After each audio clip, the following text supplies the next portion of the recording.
So welcome to the maths class of mixed practice set for SSC CGL। हम यहाँ पर mixed questions करेंगे और उनसे रिलेटेड कॉन्सेप्ट्स पढ़ेंगे। ये प्रैक्टिस के लिए काफ़ी बेनिफिशियल रहेगा अगर आप फॉलो अलोंग करते हैं तो।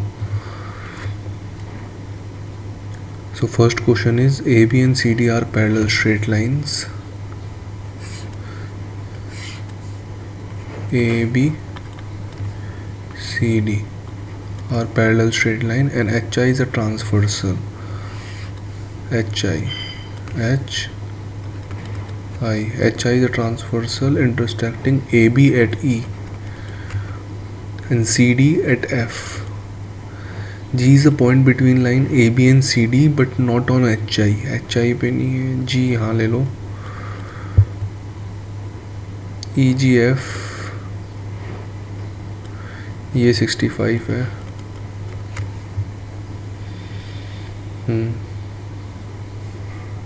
तो ये तो हमारी फिगर हो गई।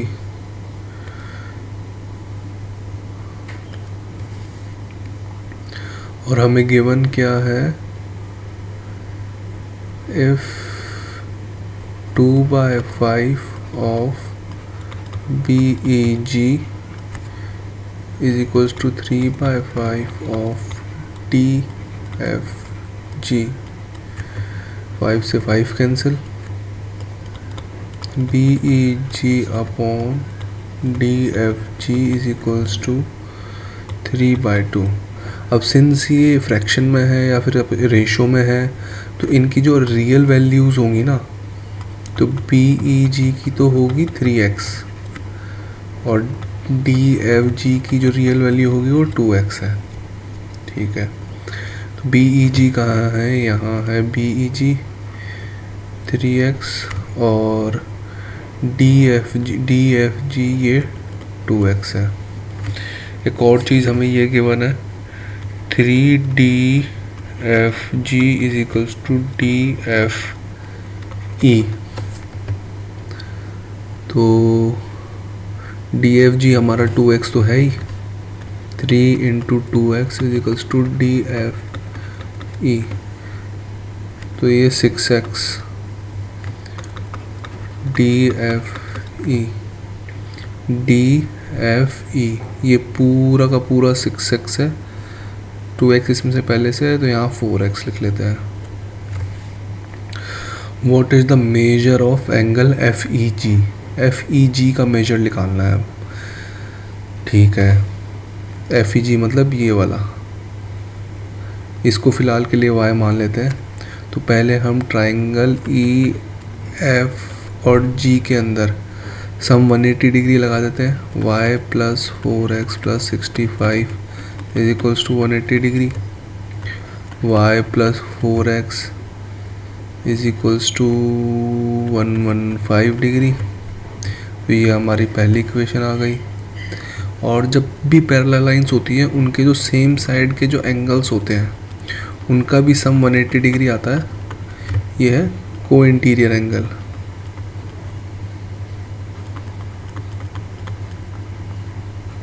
प्रॉपर्टी, तो को इंटीरियर एंगल प्रॉपर्टीज़ के तहत ये वाला पूरा एंगल और ये वाला पूरा एंगल का सम भी 180 डिग्री होगा। तो y + 3x + 6x is equals to 180 degree, y + 9x is equals to 180 degree. ठीक है, अब हमारे पास दो इक्वेशन है और दो ही वेरिएबल है। हमको y निकालना है तो x को एलिमिनेट कर सकते हैं हम, लेकिन x और इसमें थोड़ी सी ऐसी टर्म है तो पहले y को ही एलिमिनेट कर लेते हैं क्योंकि फिर वो आसान रहेगा।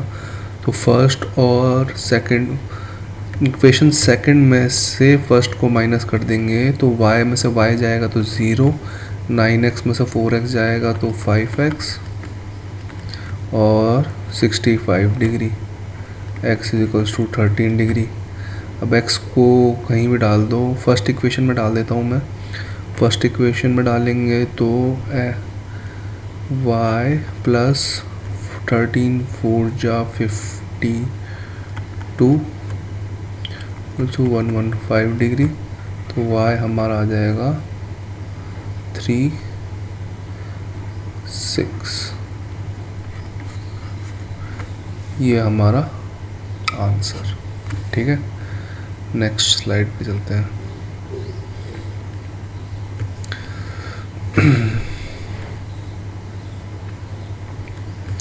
A coin is tossed 3 times. What is the probability that they will fall 2 head and 1 tail? तो प्रोबेबिलिटी हमारी होती है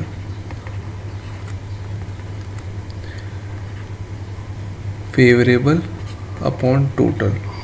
ठीक है, total chances upon favourable chances upon total chances. तो जब भी कॉइन की बात करेंगे ना, तो कॉइन में दो ही चीज़ हो सकती हैं, या तो हेड हो सकता है या टेल हो सकता है ना। तो 2 पॉसिबिलिटीज़ हैं।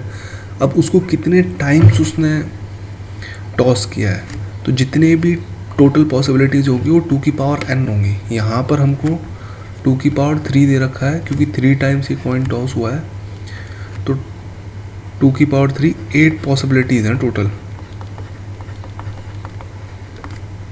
ठीक है, तो पॉसिबिलिटीज़ हम ऐसे मैप भी कर सकते हैं, जैसे एक बार हेड आ जाए, फिर से हेड आ जाए, फिर से हेड आ जाए, फिर हेड हेड टेल, फिर एच टी एच, फिर एच टी टी, फिर टी एच एच, फिर टी एच टी, फिर टी टी एच और टी टी टी। ठीक है, तो ये हमारी, अब हमको चेक भी कर सकते हैं कि देखो ये टोटल 8 बन रही है। 1 2 3 6 7 8 पॉसिबिलिटीज़ है। हमको क्या बोला है कि 2 हेड और 1 टेल आना चाहिए। तो एक तो इसमें आ रहा है, 2 हेड 1 टेल इसमें आ रहा है, और 2 हेड 1 टेल इसमें आ रहा है, और 2 हेड 1 टेल किसी में नहीं आ रहा। तो फेवरेबल चांसेस जो हमको चाहिए, जिसकी प्रोबेबिलिटी निकालनी है, वो है 3। ठीक है, और टोटल चांसेस कितनी है? 8। तो दिस इज द आंसर।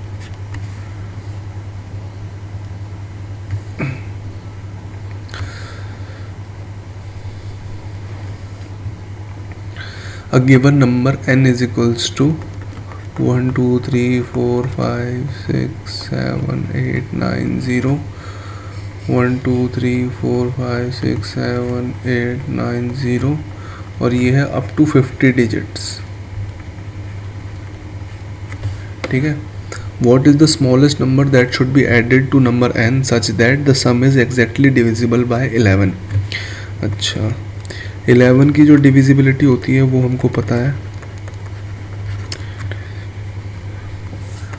वो होती है या तो जैसे फॉर एग्ज़ाम्पल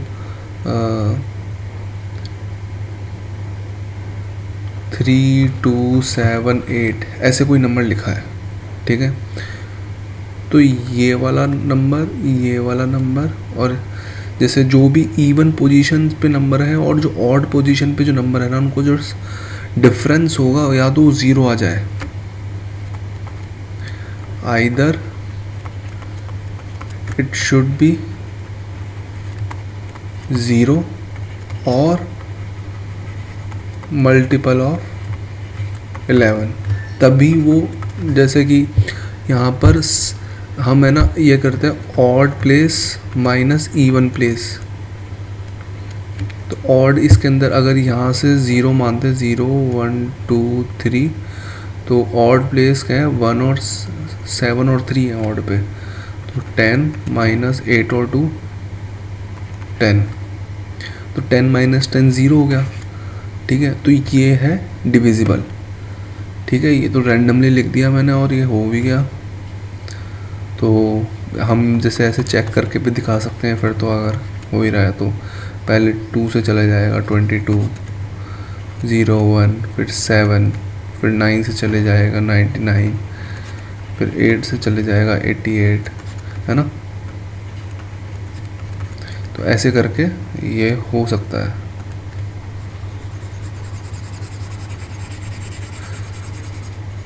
तो ये तो हमारी हो गई डिविजिबिलिटी रूल, कि भाई कैसे इसको डिविजिबल करना है। तो ये मैं मिटा देता हूँ, आपने नोट कर लिया होगा।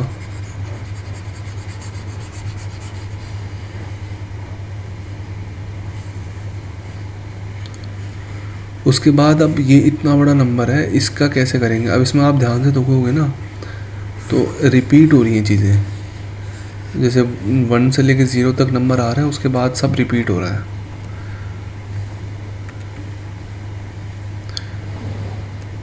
जैसे ये देखो, यहाँ से यहाँ तक जो नंबर है, उसके बाद यहाँ से यहाँ तक नंबर रिपीट हो रहा है। तो हम इसके अंदर हम करेंगे कोशिश सॉल्व करने की, और फिर उसको एक्स्ट्रापोलेट या फिर मल्टीप्लाई करके हम 50 डिजिट्स का बनाएंगे। ठीक है, तो यहाँ से यहाँ तक के देखो 1 3 5 7 9, इनका सम कर लेंगे, और जो इवन प्लेसेस पे हैं उनका सम कर लेंगे और उनका डिफरेंस निकाल लेंगे। तो 9 और 8 हमारा होता है 16, 16 और 5 21, 21 3 24 125। तो 25 माइनस 2 और 4 6, 6 और 6 12, 2 और 4 6, 6 और 6 12, 12 और 8 हमारा 20, 20 और 0 20, तो ये 20 आ गया। ठीक है, तो ये आ गया हमारा 5। और इसके अंदर ऑड माइनस इवन तो होता ही है, लेकिन हम ज़रूरी थोड़ी है इवन माइनस ऑड करेंगे ना तो भी वो 0 या फिर 11 का मल्टीपल से डिवाइड होना चाहिए, या 0 या फिर 11 के मल्टीपल से डिवाइड होना चाहिए। अब ये तो एक ही पॉसिबिलिटी बनी है कि भाई हम अगर ऑड में से इवन को माइनस कर लिए, हो सकता है भाई आप इवन में से ऑड को माइनस कर दो एग्ज़ाम में, तो ये -5 हो जाएगा। तो दोनों पॉसिबिलिटीज़ लेके चलनी है। ठीक है, तो अगर आप ऑड में से, ये हमारा हो गया पहला केस। अब इसको ये 5 बार हो रहा है, ये एक बार नहीं हो रहा। देखो यहाँ पर 50 डिजिट्स हैं और ये 10 डिजिट बन रही हैं, तो ये 5 बार होएगा। तो टोटल जो डिफरेंस आएगा वो आएगा 25, और यहाँ पर जो टोटल डिफरेंस आएगा वो आएगा -25। ठीक है, टोटल डिफरेंस सारी, मतलब ये पूरी की पूरी एक ही डिजिट है। हमने तो खाली शुरुआत के डिजिट का 5 और -5 निकाला है 2 कंडीशंस में। तो अब इसके अंदर हमको पूछा है कि हम क्या ऐड करें कि ये डिविजिबल बाय 11 हो जाए। तो 25 से बड़ा नंबर जो 11 से डिविजिबल है वो है 33। 33 के लिए मुझे 8 ऐड करना पड़ेगा, ये 33, और ये नंबर डिविजिबल हो जाएगा 11 से। तो हमको ऐड कितना करना पड़ा, 8। ठीक है, तो 8 भी है ऑप्शन में, लेकिन यहाँ देखो अगर यहाँ पर मैं +3 करूँगा तो ये हो जाएगा -22, that is also divisible by 11।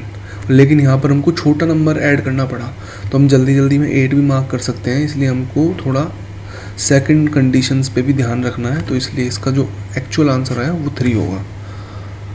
I hope आपको समझ में आया हो ये। What is the remainder when 85, 87, 89, 91, 95, 96 is divided by 100?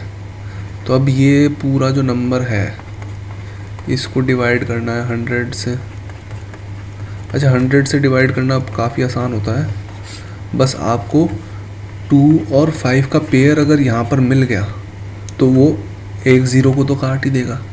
ठीक है, और देखो यहाँ पर 96 है, 96 में कितने सारे 2 आएंगे, हमको तो बस 2 2 मिल जाए, 2 मतलब कि बस 5 भी अगर हमको पता चल जाए कहाँ पर है तो हमको 2 निकालने की ज़रूरत नहीं है। तो एक तो 5 यहाँ पर है 19 × 5, एक 5 यहाँ पर है 17 × 5, और ये 5 और ये 5, और यहाँ के 2 2, खाली 2 ही 2, बाकी 2 भी हैं, लेकिन यहाँ के 2 2 मिला के इसको इसको इसको इसको इससे कटवा देंगे। तो इसको जो रिमाइंडर आएगा वो कुछ भी नहीं आएगा, ये पूरा पूरा डिवाइड हो जाएगा और ये आएगा 0। तो मतलब जब भी 0 चेक करने हो तो फिर 5 को पहले प्रायोरिटी दो, क्योंकि 2 आपको मिल जाते हैं। ठीक है, Ram covers a certain distance on a toy train.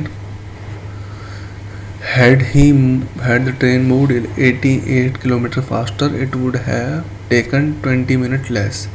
If it had moved 4 km slower, it would have 40 minutes more. तो इसके अंदर एक फॉर्मूला लग जाएगा, distance is equals to S1 into S2 upon S1 minus S2 modulus into T2 minus T1, या फिर T1 minus T2, कुछ भी लिख लो। मतलब ये मॉड का साइन ये है कि ये मॉड का मतलब ये है कि इसमें आप S2 में से S1 को माइनस करो या S2 में से S1 को माइनस करो, कोई फ़र्क नहीं पड़ता, लेकिन आपको साइन पॉजिटिव ही रखना है। मॉडुलस हमेशा साइन को पॉजिटिव बना देगा। अब ये फॉर्मूला जब होता है जब डिस्टेंस कॉमन हो और टाइम में डिफरेंस और स्पीड में डिफरेंस दे रखा हो, ठीक है। ये फॉर्मूला ऐसे कोई मतलब कि ये फॉर्मूला अगर आप देखो तो ट्रेडिशनल वे में भी बन सकता है, लेकिन हम डायरेक्टली करेंगे इसको, और अगर मैं कोशिश करूँगा कि आपको ये बता भी दूँ एक बार।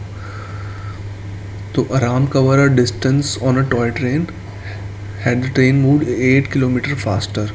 तो पहले वाले केस के अंदर डिस्टेंस लिखते हैं, पहले वो उसकी यूजुअल स्पीड जो है उसको x मान लेते हैं। तो पहले वो x से करता था, फिर उसने 8 किलोमीटर फास्टर, तो हमारी S2 आ गई x प्लस 8, ठीक है, x प्लस 8।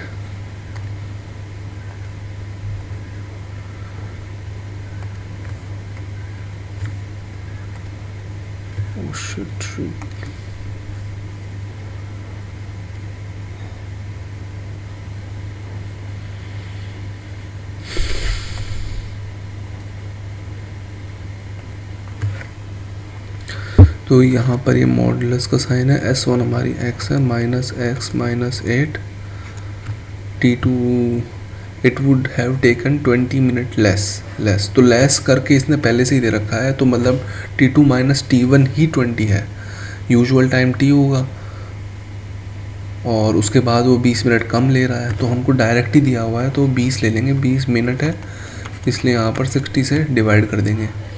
ये x से x कट जाएगा, ये माइनस का 8 है, प्लस का 8 बन जाएगा क्योंकि ये अभी मॉडुलस के साइन के अंदर है। तो x प्लस 8 इंटू 20/60। अब ये क्या, ये सेम काम है ना, हम नेक्स्ट कंडीशन के लिए करेंगे। If it would have 4 kilometre slower, x minus 4। अब यहाँ पर आप चेक करोगे ना तो यहाँ पर 4 ही बचेगा, और यहाँ पर डिफरेंस हमको 40/60 दे रखा है, ठीक है। सिंस ये दोनों ही डिस्टेंस है तो वी कैन इक्वेट देम। तो इक्वेट हम करेंगे तो यहाँ पर इक्वेट कर देता है, ठीक है। ये पूरा इससे गया 2 से, ये इससे 2 से, ये इससे 4 से, तो और x से भी x गया, ठीक है। तो x plus 8 is equals to 4x minus 16, ठीक है। x ये आ जाएगा, ठीक है, 3x 24, 4x minus x is equals to 24, x is equals to 24/3, x हमारा 8 आ गया, ठीक है, x हमारा 8 आ गया। अब डिस्टेंस का फॉर्मूला है, हमको निकालना क्या, फाइंड द डिस्टेंस। तो ये 8 है ना, इसमें पटक के देख लेते हैं। d इज इक्वल्स टू 8 में से 4 गए 4, नीचे भी 4, 40/60, 4 से 4 कट गया, इससे ये कट गया 2/3, 8 2 जा 16, तो 16/3 किलोमीटर, ये आ गया हमारा ए आंसर, ठीक है।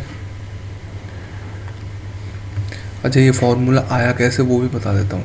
जैसे मान लो कोई चीज़ है वो पहले S1 से ट्रैवल कर रही है, उसके बाद कोई चीज़ S2 से ट्रैवल करती है, मान लो वो इंक्रीज़ हो गई डिक्रीज़ हो गई, हमें कोई मतलब नहीं है। पहले वो S1 से कर रही थी, फिर वो S2 से।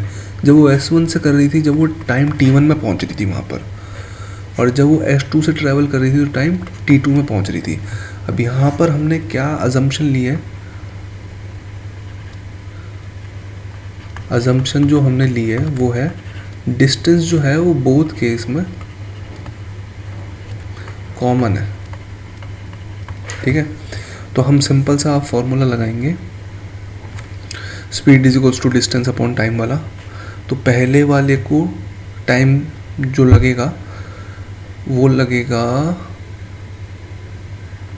d upon s1 is equals to t1। दूसरे केस में जो टाइम लगेगा d upon s2 is equals to t2, ठीक है। अब क्या मैं t1 माइनस t2 कर सकता हूँ? कर सकते हैं। ds1 minus ds2 is equals to t1 minus t2। हमें ये नहीं पता अभी कि टाइम किसको किस में ज़्यादा लग रहा है, किस में कम लग रहा है, किसकी स्पीड ज़्यादा है किसकी, बस हम डिफरेंट है बस सब सारी चीज़ें। तो यहाँ पर एलसीएम लेंगे s1 s2, यहाँ d कॉमन आ जाएगा और यहाँ पर आ जाएगा s2 minus s1 is equals to t1 minus t2, ठीक है। उससे हमारा d की जो वैल्यू आ जाएगी वो आप देख पा रहे होंगे s1 s2 upon s2 minus s1 into t1 minus t2। अब यहाँ पर मॉड का साइन इसलिए लगाया है कि हमको ये नहीं पता कि भाई स्पीड s1 ज़्यादा बड़ी है या s2 ज़्यादा बड़ी है, तो वो चीज़ हमको नहीं पता, ठीक है। इस हिसाब से हुआ है। और सिंस स्पीड और टाइम इन्वर्सली प्रोपोर्शनल है, तो यही फॉर्मूला ऐसे भी बन जाएगा t1 इंटू t2। अगर आपको उस टाइप से ये करना है, मॉड है ये s2 minus s1 multiplied by, ठीक है। तो ये फॉर्मूला इस टाइप से भी यूज़ कर सकते हो, इस टाइप से भी यूज़ कर सकते हो, ठीक है, आपकी चॉइस है।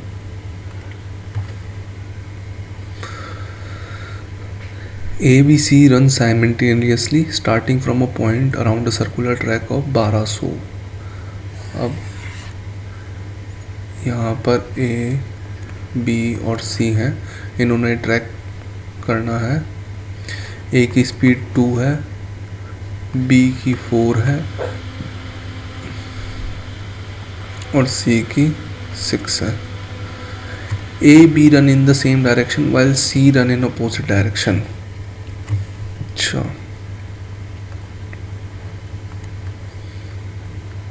सी को अपोजिट में भगा देते हैं।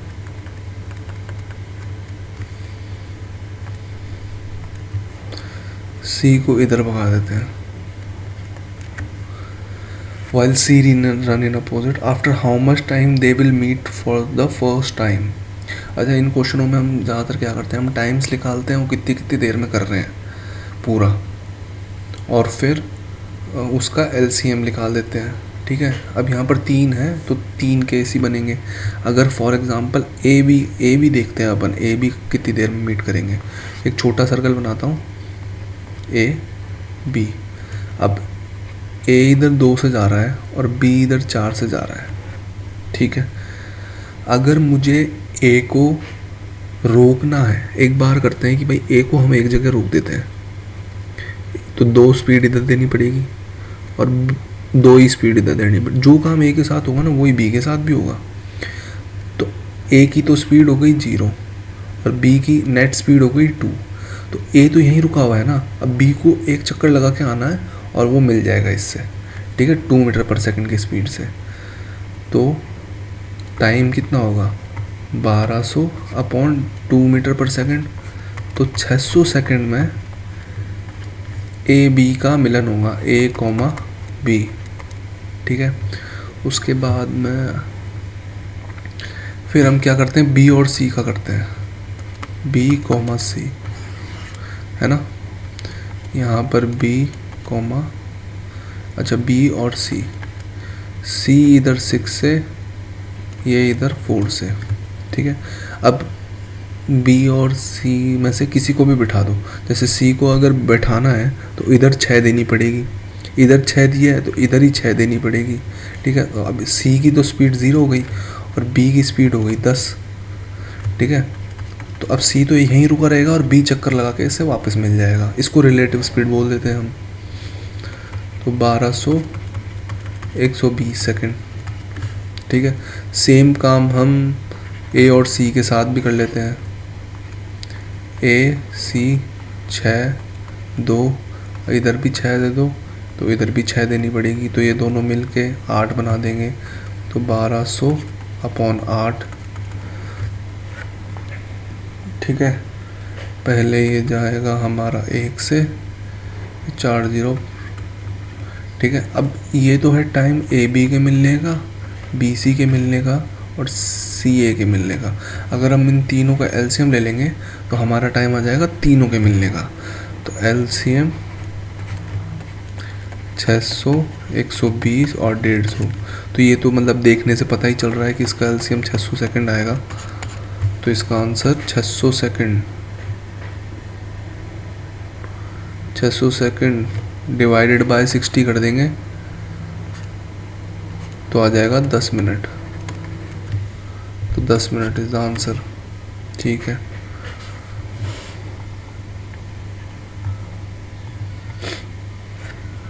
The average score of a batsman after 50th inning was 46.4 and after 60th inning his average score increased by 2.6.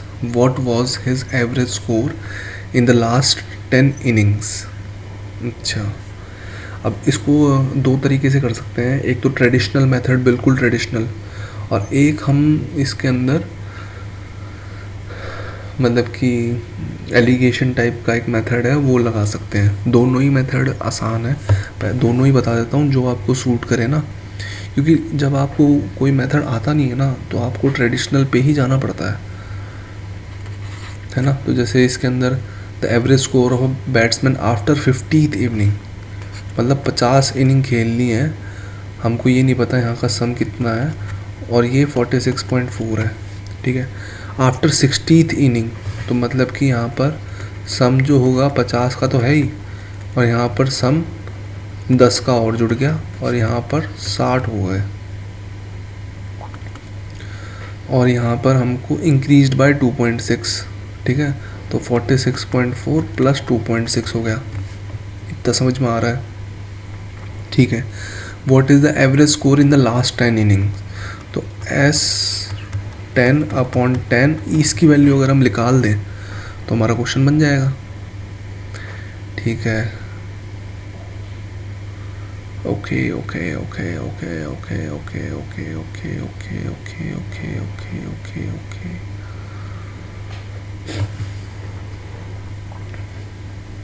तो कुछ नहीं है इसके अंदर, इसको इसके अंदर मल्टीप्लाई कर देंगे क्या? हाँ कर सकते हैं। हम क्या करते हैं, सेकंड इक्वेशन में से फर्स्ट को माइनस करते हैं। ठीक है, तो S50/60 plus S10/60 minus S50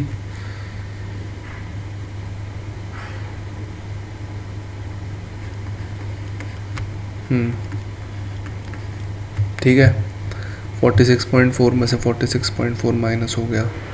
ठीक है,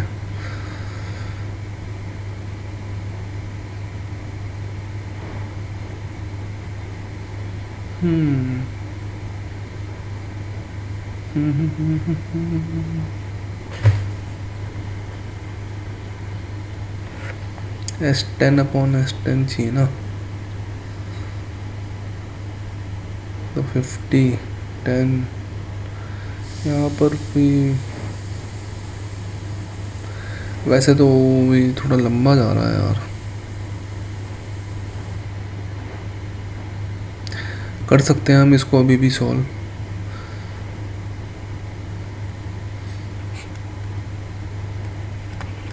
तीन सौ एलसीएम ले लेते हैं। 5S50 plus 5S10 minus 6S50 2.6। ठीक है, और इसमें से माइनस हुआ तो 5S10 minus S50/300 is equal to 2.6। ठीक है, तो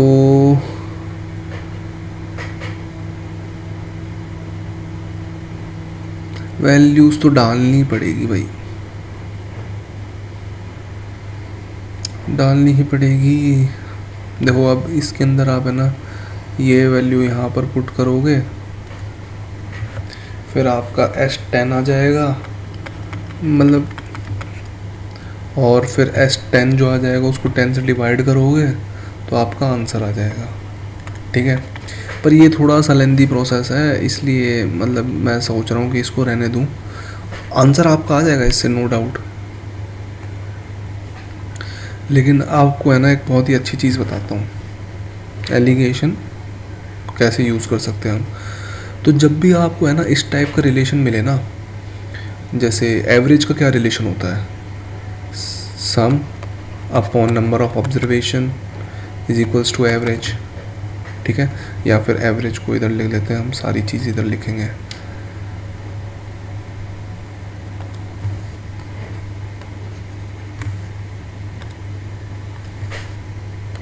एवरेज को इधर लिख लेते हैं। ठीक है, या फिर आपको जो आपका प्रॉफिट परसेंट है, प्रॉफिट वाले परसेंट चैप्टर जो होता है उसके अंदर प्रॉफिट अपॉन CP यही होता है ना, प्रॉफिट परसेंटेज। या फिर speed is equals to distance upon time.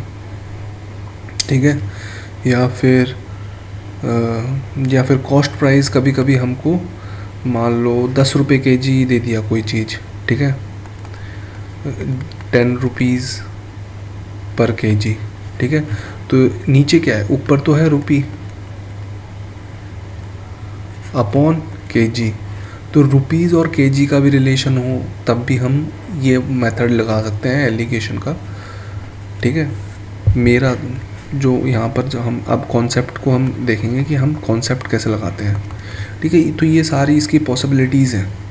ठीक है, इस टाइप से इन्वर्सली प्रोपोर्शनल होने चाहिए, तब आप ये कर सकते हो। और जो नीचे अपॉन में है ना, जैसे इसमें CP और प्रॉफिट परसेंटेज के बीच में एलिगेशन लगेगी, इसमें टाइम और स्पीड के बीच में एलिगेशन लगेगी। ठीक है, तो इसके अंदर ऐसे ऐसे करके एलिगेशंस लगती हैं, इसमें इससे और इससे रिलेटेड में।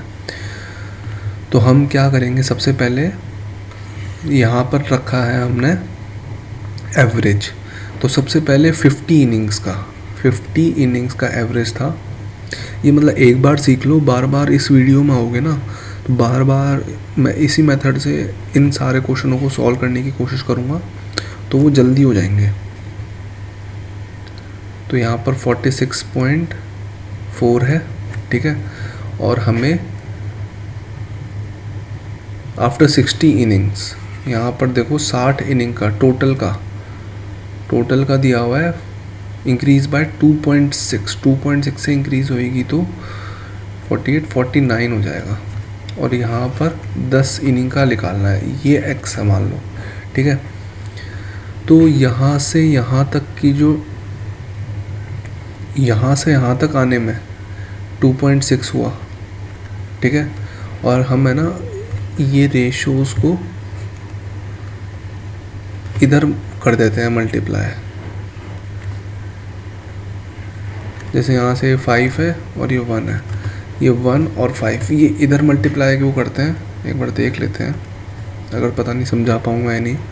आपने मास पॉइंट ज्योमेट्री पढ़ी है ना, मास पॉइंट ज्योमेट्री नहीं भी पढ़ी है, मान लो मैं यहाँ 4 किलो का कोई चीज़ रखता हूँ और यहाँ पर रखता हूँ 1 किलो की चीज़।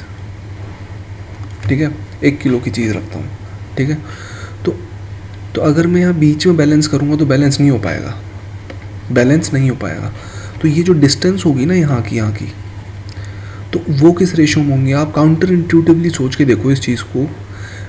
बस मतलब अपने दिमाग से आप जब उसको है ना थोड़ा थोड़ा हिला के देखोगे ना, तो आपको पता चलेगा यहाँ पर अगर ये 50 मीटर का स्केल है ना, अगर ये स्केल जिसके ऊपर आपने वेट रखा है ये 50 मीटर का है ना, तो आपको पता चलेगा यहाँ पर 10 मीटर में ये आ गया बैलेंस पॉइंट, और यहाँ से यहाँ तक ये आ गया 40 मीटर में।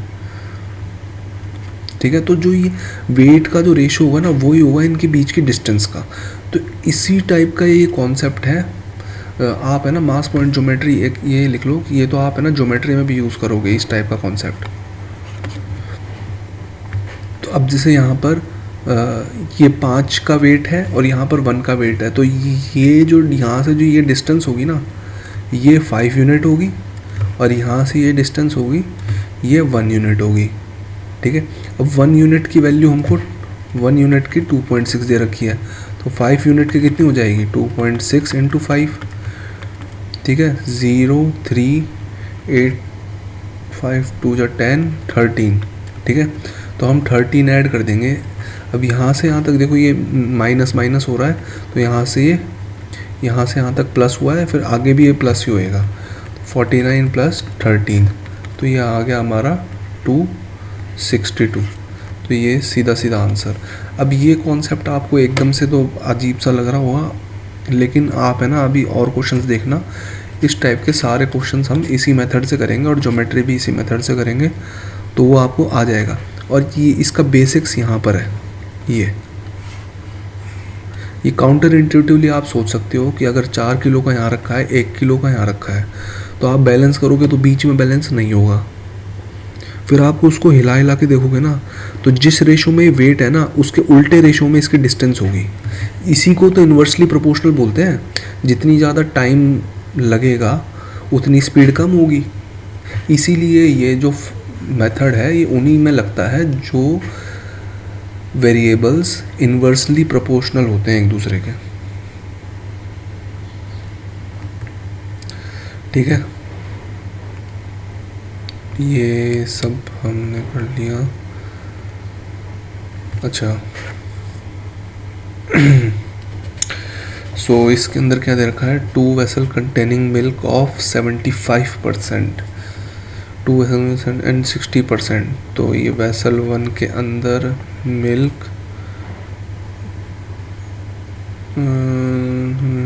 वाटर, अच्छा मिल्क और वाटर का है 75 हो गया, 75 और यहाँ पर 25 होगा, तो ये 3:1 होगा। 75 का मतलब तो यही होता है। वेसल 2 में 60% है, तो यहाँ पर 60 आएगा और यहाँ पर 40 आ जाएगा, कटने के बाद 3:2 हो जाएगा। ठीक है, If 4 liters of the first vessel and 5 liters from the second vessels are mixed in another vessel, 4 litre तो इसमें से ले लिया और 5 लीटर इसमें से ले लिया।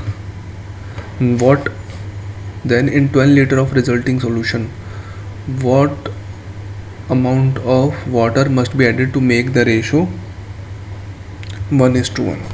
ठीक है,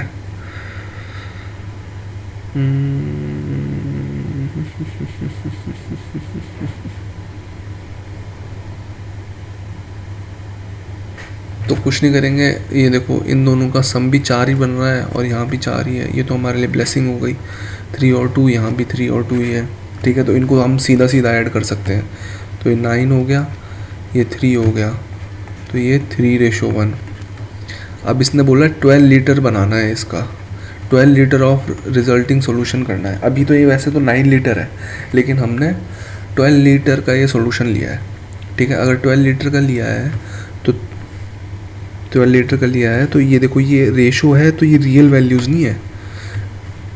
यहाँ पर हमने इसको रियल वैल्यू इसलिए कंसिडर किया है क्योंकि 4 लीटर ही बन रहा है ये दोनों को मिला के। यहाँ पर दोनों को मिला के 5 लीटर ही बन रहा है, लेकिन यहाँ पर देखो 4 बन रहा है,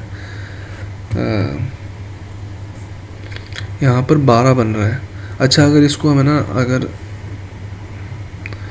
अगर हम इसको नहीं भी करते ना,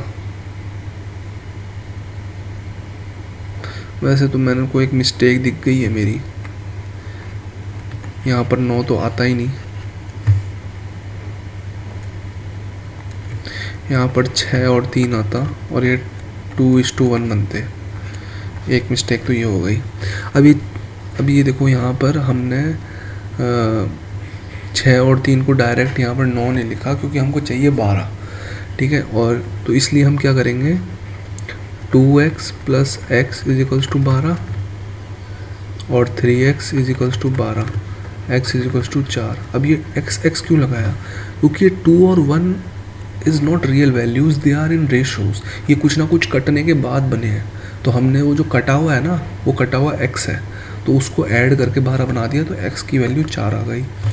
तो ये आ जाएगा हमारा 8 और ये आ जाएगा हमारा 4। ये हो गए हमारे रियल।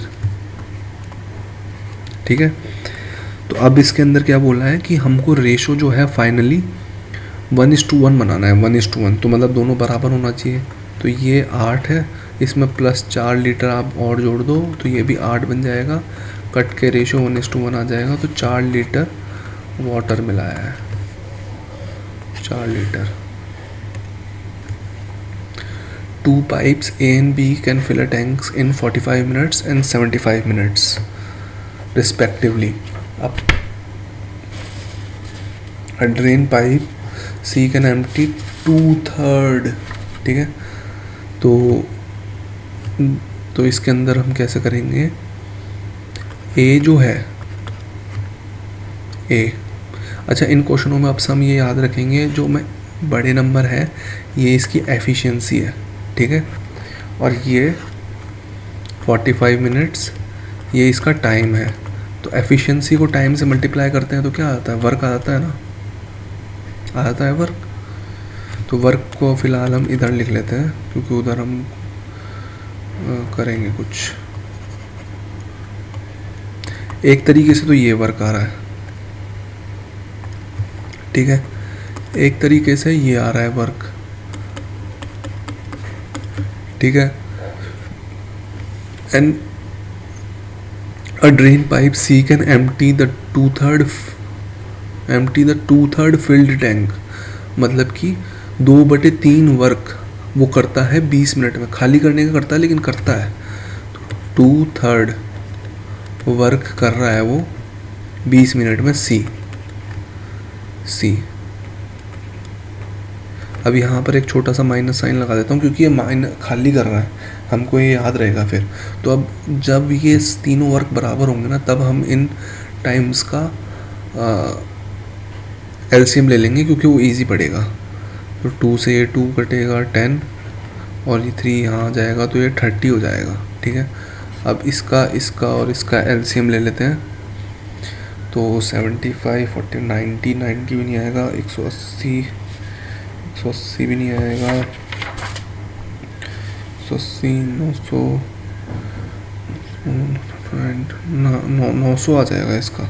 ठीक है, तो 900 इसमें 20 बार आता है, इसमें 12 बार आएगा और इसमें 30 बार, लेकिन माइनस का क्योंकि ये एफिशिएंसी कम कर रहा है। तो in all 3 pipes are open together in how much time can 3/5 part of the tank be filled. 3/5 part fill करना है और ये जो पार्ट है ये टोटल हमारा ये है और तीनों प्रोसेस में काम में लग चुके हैं। ये हमारी टोटल एफिशिएंसी है और मिनट्स हमको निकालना है, टाइम निकालना है। ठीक है, तो इससे ये कट जाएगा 18 × 180, 30 - 10 2x। ठीक है, और ये हो जाएगा हमारा 540 2 से 90 x = 270 मिनट्स। अच्छा मिनट्स में है तो आवर्स में कर लेंगे, 6 से कर लेंगे तो ये आ जाएगा हमारा 9/2 = 4.5 आवर्स। तो ये आंसर है। The income of A, B, C are in ratio. तो A है, B है, C है, यहाँ इनकम है 7 9 12, ये रेशो में है, इसका मतलब ये रियल नहीं है।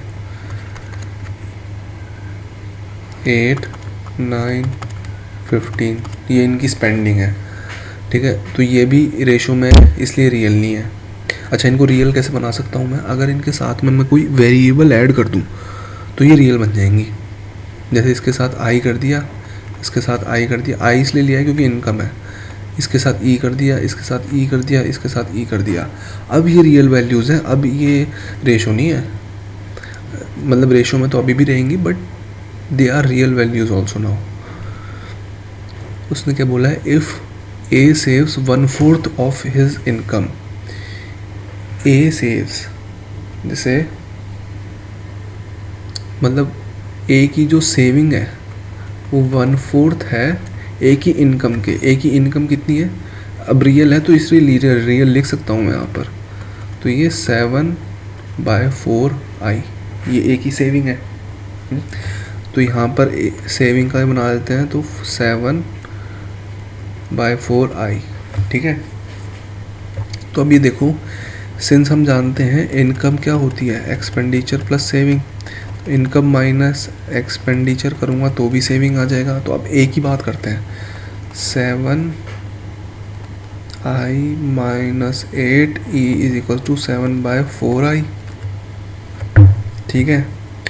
इसको आप फर्दर सॉल्व करोगे तो 7 इधर जाएगा, 8 इधर जाएगा, 28i minus 7i/4 is equals to 8e, 21/4, 32, 21, i/e आ जाएगा हमारा 32/21। अच्छा, तो i की वैल्यू 32 है और e की वैल्यू 21 है। तो यहाँ पर जितने भी नंबर होंगे जहाँ जहाँ पर i है, जैसे पेन अलग सेलेक्ट कर लेता हूँ, कलर सॉरी, तो यहाँ पर हमको 32 से मल्टीप्लाई करना है, यहाँ पर भी 32 से, यहाँ पर भी 32 से, यहाँ पर e की जगह 21 से मल्टीप्लाई करना है, 21 से, 21 से, ठीक है। तो हमको पूछा क्या है, then the saving of A B C are in ratio. अच्छा, तो हम एक को सॉल्व कर लेते हैं पहले तो 7 2 जा, मतलब सेविंग क्या होगी, इनकम माइनस एक्सपेंडिचर, ठीक है। या फिर देखो यहाँ 7/4i दे रखा है, सीधा 7/4 इंटू आई की जगह 32 डाल देंगे, 4 से कट जाएगा सीधा सीधा 80 और ये आ जाएगा हमारा 56। अब 56 देखो इसमें से एक में ही है और एक ही जगह पे है, तो ये आंसर आप टिक कर सकते हो, ठीक है। और भी आप सॉल्व कर सकते हो, लेकिन ये इतना करके भी सफिशिएंट है। If a certain some becomes 2 time of it self, certain सम मतलब प्रिंसिपल जो है वो 2 टाइम्स हो जाता है इन 6 years at a compound interest. In case of annual compounding, then the number of year it would take 8 times. अच्छा, 2 गुना 6 साल में होता है, तो वापस से 2 गुना मतलब 4 गुना कितने साल में, 6 साल में होएगा, फिर वापस से 2 गुना 8 साल में होएगा, 6 गुना, तो अभी 8 गुना हो चुका है, तो 8 गुना कितने साल में हुआ, 6 × 3 इज इक्वल्स टू 18 years। ये तो बहुत ही सिंपल था। अच्छा, अगर ये मतलब कि क्योंकि ये कंपाउंड इंटरेस्ट में है ना, इसलिए मल्टीप्लिकेशन हो रही है, क्योंकि कंपाउंड इंटरेस्ट जीपी में चलता है, और जब एसआई होगा ना कंपाउंड इंटरेस्ट, तब प्लस होता है क्योंकि वो एपी में होता है, ठीक है। तो उनमें कॉमन डिफरेंस होता है।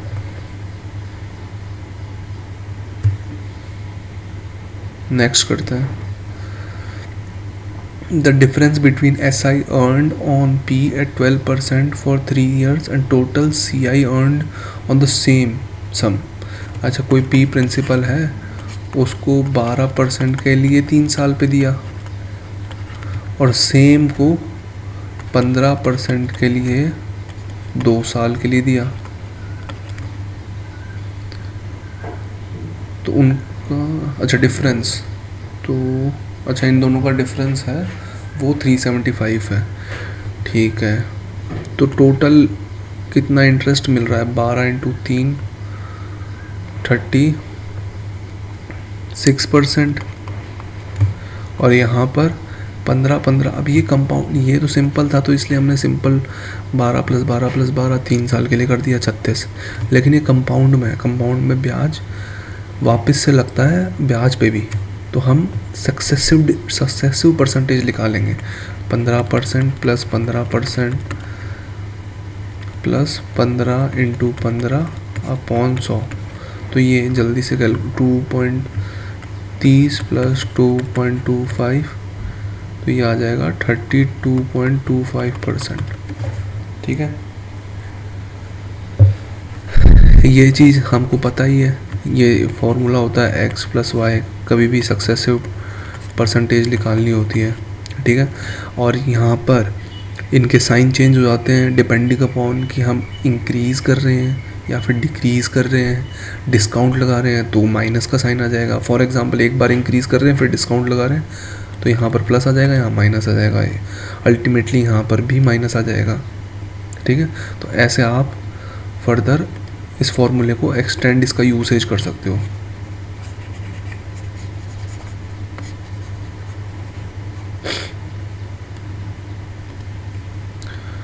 तो 36% माइनस 32.5%, हमको डिफरेंस की वैल्यू दी हुई है ना, जो कि कितनी है 375, तो डिफरेंस की वैल्यू 375 दे रखी है, तो इसमें से इसको माइनस करेंगे 0.0057, 5 में से 2 हो गए 3, वाह कितना अच्छा है।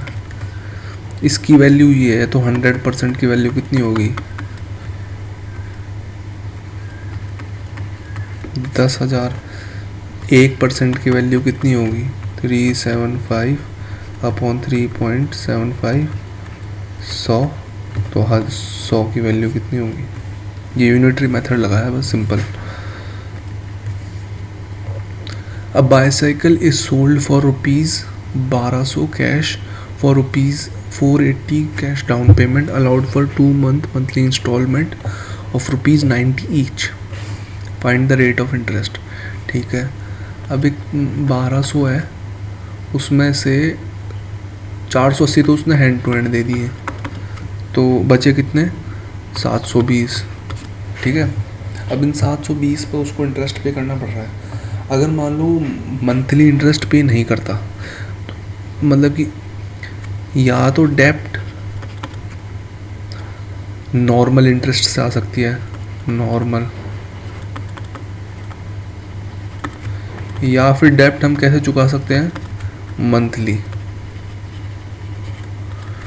ठीक है, अब उसको 2 महीने की इंस्टॉलमेंट में उसकी सारी चुक गई है, तो नॉर्मली डेप्ट कैसे लिख लेगी 720 तो प्रिंसिपल हो गया, प्लस 720 पे R% से 2 महीने तक इंटरेस्ट लगा है, 2 महीने तक लिखा है तो 2/12 करेंगे। ठीक है, और अगर वो मंथली होता तो उसने 2 तो मंथली पेमेंट कर ही दी, 390 इंटू 2 प्लस, अब इसका जो इंटरेस्ट बनेगा वो बनेगा ऐसे। अब ये मंथ हो गए भाई, एक मंथ तो इंटरेस्ट देगा 390 पे, फिर जब वो नेक्स्ट मंथ जो देगा उस टाइम पे उस मतलब शुरुआत में तो उसको देनी नहीं है, लास्ट में तो उसने सारा एक साथ पेमेंट कर दिया ना, तो उस चीज़ पे थोड़ी उसका इंटरेस्ट लगेगा, तो इसलिए 1 महीने पे लगेगा और जो दूसरे महीने पे इंटरेस्ट नहीं लगेगा, इसलिए हमने 0 से मल्टीप्लाई कर दिया है। ठीक है, तो 12, तो इसको सॉल्व कर लेंगे। 720 1200 से तो पूरा कट जाएगा 60, 0 से 1 0 काट देते हैं, 720 प्लस 12R/10 इक्वल्स टू, ये कितना हो जाएगा 39,780 प्लस 0 कट जाएगा 39/TR। ये तो अजीब सा, अच्छा यहाँ पर 120 है तो यहाँ पर भी 120 बना देते हैं, यहाँ पर 12 से मल्टीप्लाई करना पड़ेगा और यहाँ पर भी 12 से मल्टीप्लाई करना पड़ेगा। 144। अब ये थोड़ा मतलब कैलकुलेटिव कम बन जाता है इससे, और कुछ नहीं है। तो यहाँ पर इसमें से इसको माइनस करेंगे तो यहाँ पर 560, ठीक है। और कट कर लेते हैं 21, 5 से काट रहा हूँ 12, ये 4, ये 7। तो R कितना हो जाएगा हमारा 480/7। पहले 6 से जाएगा, फिर 6 बचेगा, 0 बचेगा, फिर 8 से जाएगा, फिर 4 बचेगा, फिर 5 से जाएगा, फिर 5 0 बचेगा, फिर 7 से जाएगा। तो हमारा आंसर A आ जाएगा, ठीक है। तो ये डेप्थ को डेप्थ के ही बराबर कर दिया। नॉर्मल इंस्टॉलमेंट निकाली कि अगर उसको ब्याह मतलब मंथली इंस्टॉलमेंट नहीं देनी है तो उसको कितना देना पड़ेगा एक साथ, और ये हमने मंथली निकाल दिया। तो फॉर एग्जांपल यहाँ 3 मंथ का होता है ना, तो हम क्या करते हैं कि यहाँ तो 3 से मल्टीप्लाई करते थे, और यहाँ पर होता हमारा 2 + 1 + 0, क्योंकि एक महीने की उसको इंस्टॉलमेंट देने की ज़रूरत नहीं है। मतलब एक महीने की इंस्टॉलमेंट में उसको इंटरेस्ट देने की ज़रूरत नहीं है।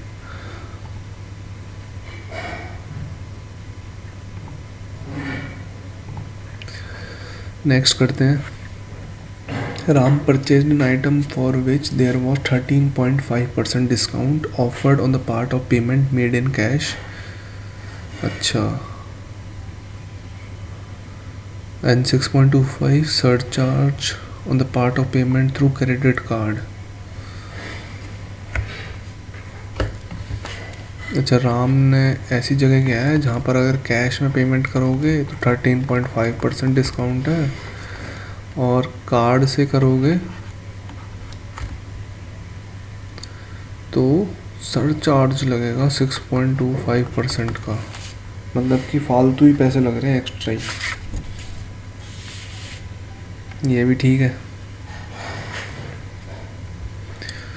तो सर मतलब इस यहाँ पर तो एक्स्ट्रा लग रहे हैं और यहाँ पर कम हो रहे हैं, तो कार्ड कैश में ज़्यादा फ़ायदा लग रहा है।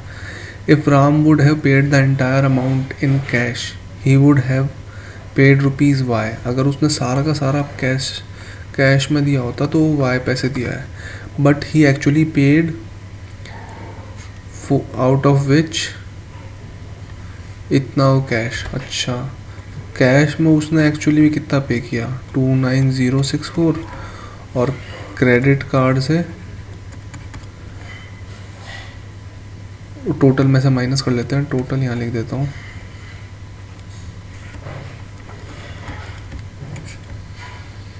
$00911। ये उसने किससे किया, क्रेडिट कार्ड से, ठीक है। अब क्रेडिट कार्ड में उसने एक्स्ट्रा दिया होगा, कितना एक्स्ट्रा दिया होगा 6.25%। 6.25 कितना होता है 1/16, ठीक है। तो जब भी 1/16 से कोई चीज़ इंक्रीज़ होती है तो मल्टीप्लाइंग फैक्टर कितना होता है, मल्टीप्लाइंग फैक्टर मतलब किससे मल्टीप्लाई करेंगे 17/16 से, ठीक है। तो कोई चीज़ जो है वो 17/16 से मल्टीप्लाई होने के बाद इतनी आई है, तो एक्स हम मान लेते हैं क्रेडिट कार्ड से उसने पे किया है, तो उसको 17/16 से मल्टीप्लाई होने के बाद ये बनाए ये, तो ये 700। तो एक्स हमारा आ जाएगा 76 2 4 7 1 7 200। ये उसने क्रेडिट कार्ड पे किया है, और उस पर 6.25% सरचार्ज लग के उसने ये पे किया था एक्चुअल में, ठीक है। अब अगर यही अमाउंट कैश में देता, अगर यही अमाउंट कैश में देता तो उसको डिस्काउंट भी मिल जाता, ठीक है। कितने का डिस्काउंट मिलता, 3.5% का। अब इतना अमाउंट तो उसने कैश में पे किया ही है, ठीक है, तो वो डिस्काउंटेड है क्योंकि ये पे हो चुका है। लेकिन खाली इतने को अगर हम डिस्काउंट करेंगे तो मल्टीप्लाइंग फैक्टर, अब डिस्काउंट होता है जैसे ये सरचार्ज इंक्रीज़ होता है ना, तो डिस्काउंट होता है लेस, ठीक है। तो 135 113.5 को अगर हम लेस करके लिखेंगे तो मल्टीप्लाइंग फैक्टर जो होगा वो हमारा 86.5, ठीक है। तो 2 जीरो से 2 जीरो कैंसिल, इसको फटाफट से मल्टीप्लाई करके देख लें।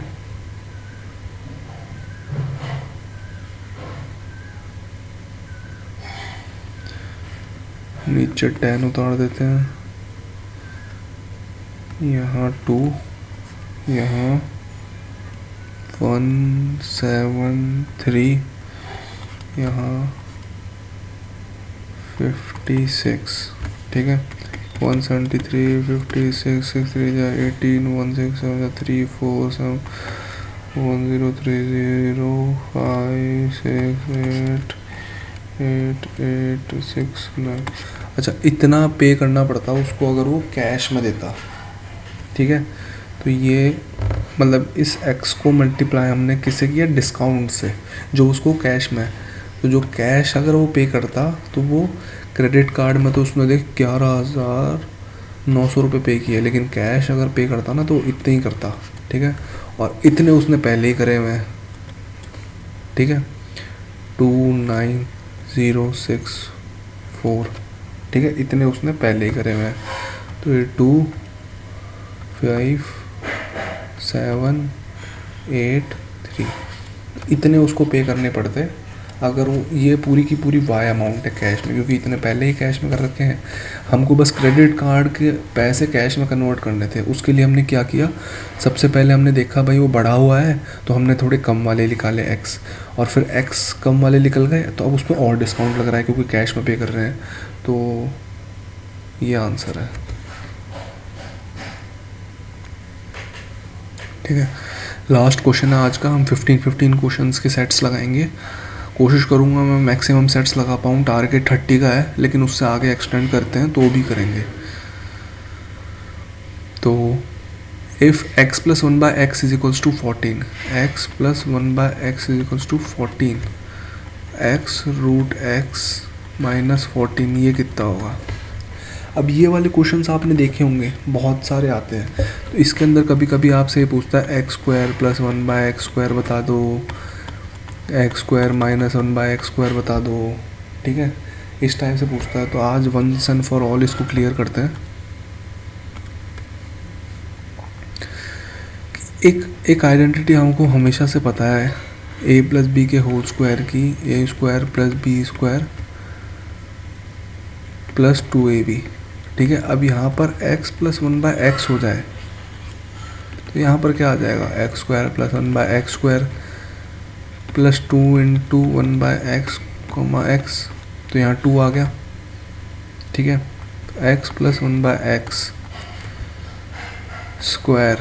-2 = x² + 1/x², ठीक है। इतना तो हम समझते हैं।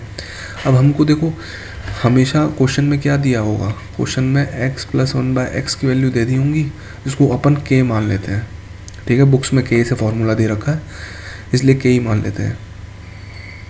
तो यहाँ पर k डालेंगे तो k² - 2, तो इसकी वैल्यू जो होगी वो होगी k² - 2, ठीक है, अगर ये k है। और इसकी वैल्यू आप सिमिलरली a - b, फिर सिमिलरली इसकी वैल्यू निकालोगे ना, तो इसकी वैल्यू निकालने के लिए क्या करना पड़ेगा आपको,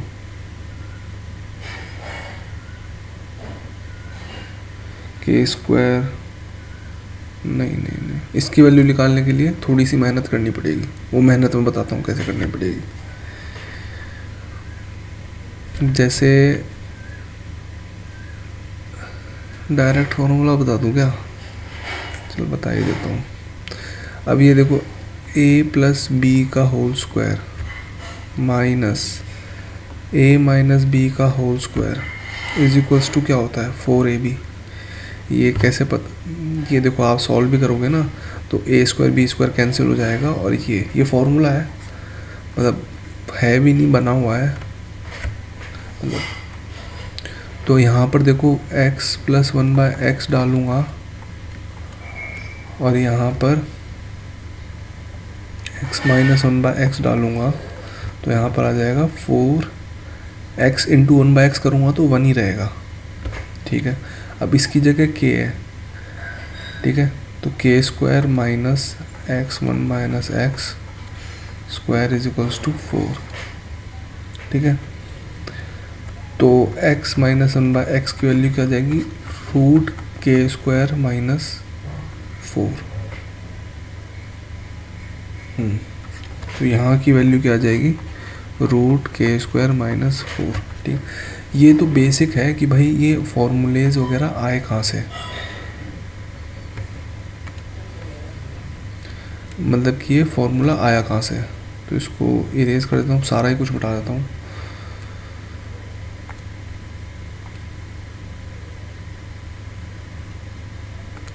हमको क्वेश्चंस में क्या रिक्वायर्ड होता है, फॉर एग्जांपल 2 चीज़ें रिक्वायर्ड होती हैं।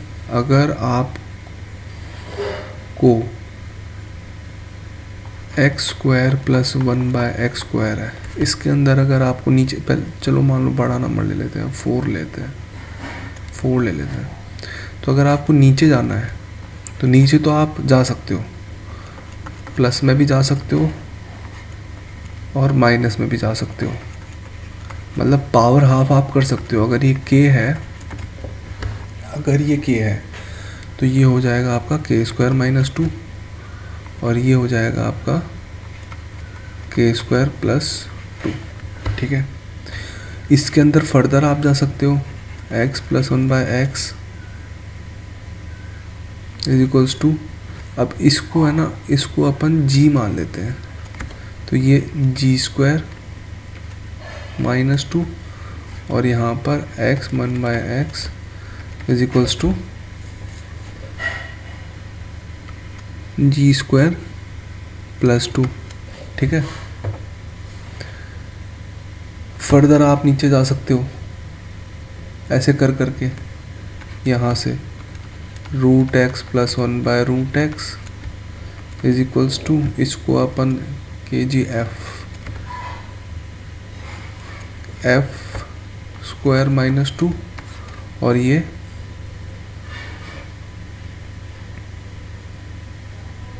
Root x minus 1/√x is equals to f square plus 2।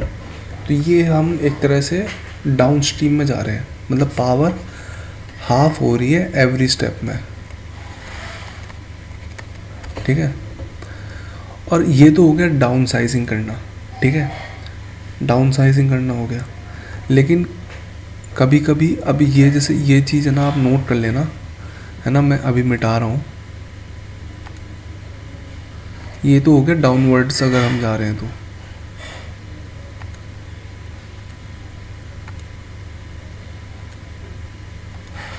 कभी कभी हमें x प्लस 1/x से similar power x minus 1/x में जाना होता है।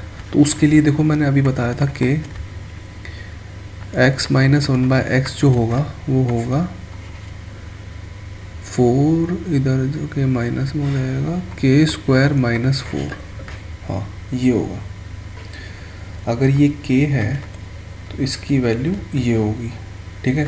अगर आपको x माइनस 1/x k दे रखा है, ठीक है, ये सारा किससे आ रहा है, ये सारा इस आइडेंटिटी से आ रहा है ये, और ये आइडेंटिटी हम सबको पता है। मैं माइंड के अंदर इसको हमेशा याद रखता हूँ ताकि मेरे ये फॉर्मूला कभी गलत ना हो, ठीक है। अब इसके अंदर हमको ये वाली चीज़ दे रखी है, ये पूछ रखी है, तो यहाँ तो 4 ही बचेगा, ठीक है। तो x प्लस 1/x दे रखा है, तो k स्क्वायर प्लस 4, ठीक है। आप इसको ऐसे भी याद रख सकते हो, माइनस में प्लस जाते हैं तो प्लस k स्क्वायर प्लस 4 होता है, और प्लस से माइनस में जाते हैं तो माइनस होता है। इस टाइप से भी आप याद रख सकते हो, ठीक है। तो ये 2-3 चीज़ें और भी इस 1x और 1/x के कॉन्सेप्ट फर्दर इवॉल्व होता है, वो हम जिस टाइप से क्वेश्चन आएंगे ना उस टाइप से ही सॉल्व करेंगे उसको। तो हम अभी है ना खाली क्वेश्चन को करते हैं।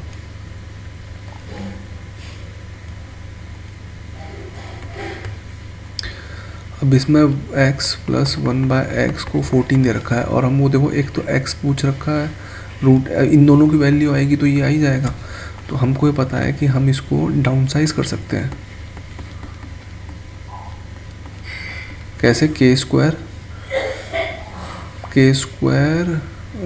-2, हाँ -2 करेंगे। तो के स्क्वायर -2 करेंगे तो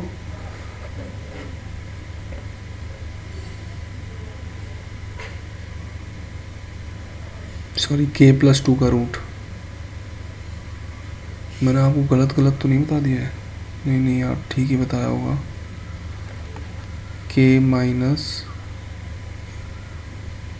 k+2 का रूट, अगर ये k है तो भाई वहाँ पर अगर k² + 2 करा होगा तो शायद वो गलत है, वो रूट भी लेना पड़ेगा उसका, ठीक है, क्योंकि रूट भी लेना पड़ेगा। तो यहाँ 4 आ जाएगा और प्लस नहीं, अब माइनस आएगा, यहाँ पर माइनस आएगा। दो तरीके से हम डाउन साइजिंग कर सकते हैं।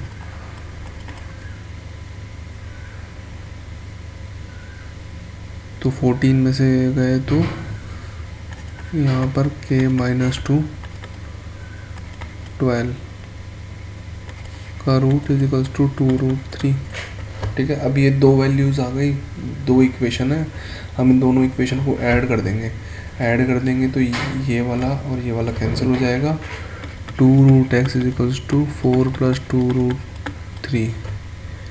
तो √x की वैल्यू हमारी आ गई 2 + √3, ये आ गई। ठीक है, हमको ये दे रखा है ना, तो हम देखो एक हमने अभी पढ़ा है कि x - 1/x पे कैसे पहुँचेंगे। प्लस का माइनस में जा रहा है तो k² - 4 और ये रूट ना, जा रहा हूँ बस। k² - 4 x - 1/x, k² हमारा है 14, 196 - 4, तो x - 1/x हमारा आ गया, ये रूट में है 192 का रूट। 192 को कैसे तोड़ सकते हैं? 3 से कट रहा है,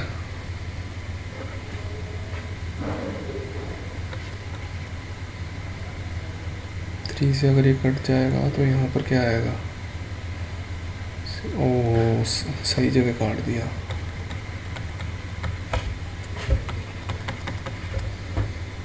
ये आ जाएगा। ठीक है, अब हमारे पास देखो इसके अंदर भी दो इक्वेशन हो गई, दोनों को ऐड कर देते हैं तो 2x आ जाएगा हमारा, ये वाला और ये वाला, इनको ऐड कर देंगे क्योंकि हमको x की वैल्यू चाहिए। तो 2x की वैल्यू 14 + 8√3, तो x की वैल्यू 7 + 4√3। अब इन दोनों की मल्टीप्लाई कर दो और उसको 14 में से माइनस कर दो। इन दोनों की मल्टीप्लाई कर रहा हूँ मैं, 14 + 8√3 + 7√3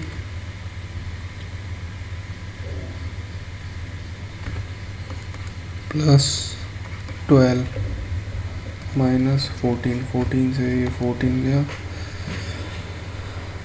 8 और 7 15, 12 + 15√3 और अच्छा इसमें कॉमन 3 कॉमन ले लेते हैं, 3 कॉमन 4 + 5√3, ये आंसर है। हाँ थोड़ा टफ लग रहा होगा लेकिन ऐसे ही क्वेश्चन आते हैं तो आते हैं भाई, क्या कर सकते हैं। ठीक है, अब नेक्स्ट क्लास हम बाद में करते हैं, उसके अंदर भी इसी टाइप से 15 या फिर उससे ज़्यादा या फिर उससे थोड़े से कम सवाल होंगे। प्रैक्टिस करेंगे, साथ में करेंगे और कॉन्सेप्ट क्लियर करते हुए चलेंगे। Thank you.